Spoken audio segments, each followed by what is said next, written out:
Tous, j'espère que vous allez bien. On se retrouve pour une vidéo de série, donc pour savoir tout simplement les bases du trading. Donc on va commencer par les bases des bases, et à savoir les mots-clés que j'utilise régulièrement donc en trading.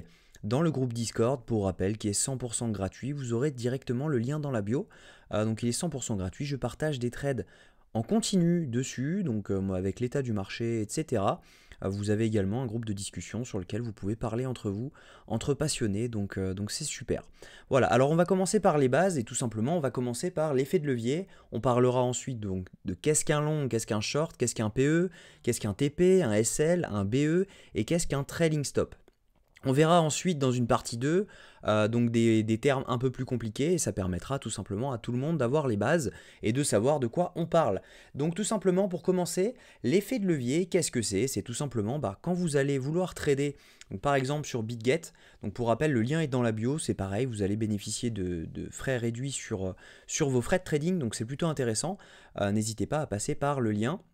Donc vous allez tout simplement ici et vous voulez trader les futurs. Donc vous avez le futur et le spot.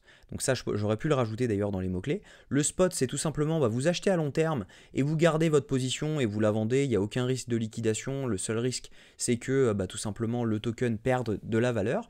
Et en futur, vous pouvez tout simplement utiliser de l'effet de levier.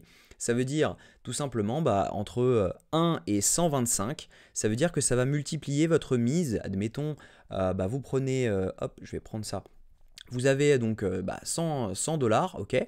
Vous voulez faire un pari en disant le prix, moi je sais qu'il baissera pas de 10%, ok. Donc là par exemple, il faudrait qu'il baisse, pour qu'il baisse de 10%, il faudrait qu'il aille à 64 000. Vous êtes convaincu que le prix ne va pas aller à 64 000, et donc du coup vous voudriez avoir une mise qui est multipliée par 10, ok. Donc multiplié directement par 10. Ça vous fait un facteur donc de 1000 euros. Ok, vous avez 1000 euros pour acheter ici.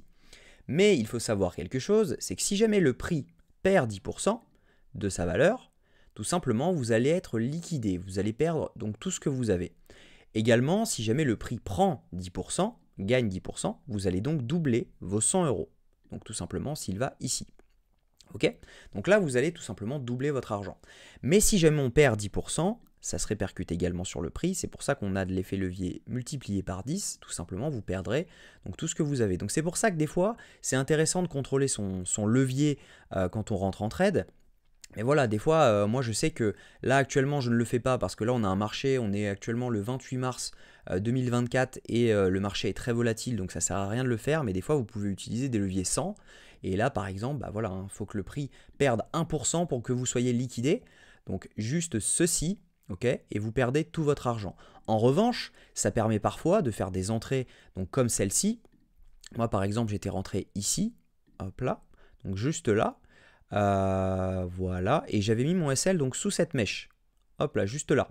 Et derrière, je suis venu chercher ce plus haut au-dessus de celui-ci. Donc là, vous voyez tout simplement que mon SL, il était ici. Je suis rentré ici. Et il y a eu une variation. Moi, je m'attendais à ce qu'il y ait une variation de 2,58% maximum. Donc ça veut dire que si jamais vous divisez 100 par 2,58, ça vous donne tout simplement le levier que vous pouvez utiliser pour votre trade, pour tout simplement ne pas risquer d'être liquidé. Donc moi je risque 1% par trade, et donc voilà.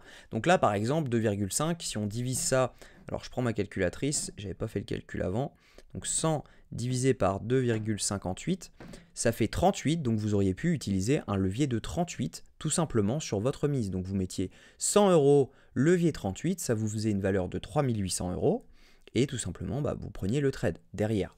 Et donc, à chaque fois que ça prend 2,58%, vous faites x2 votre portefeuille. En l'occurrence, là, il avait pris 11%.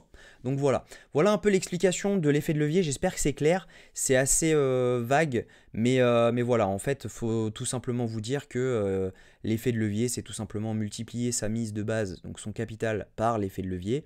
Mais par conséquent, votre prix de liquidation, le prix auquel vous perdrez tout, est en adéquation avec le levier que vous utilisez. Rappelez-vous juste une chose, 10% en levier 10, ça veut dire que c'est perdu. Donc tout simplement, voilà. Vous avez compris le principe de l'effet de levier.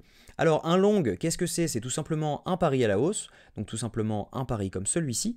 Et un short, qu'est-ce que c'est? C'est tout simplement un pari à la baisse. Donc tout simplement, si jamais j'avais voulu prendre le trade maintenant en mettant mon SL juste ici, donc au-dessus du plus haut.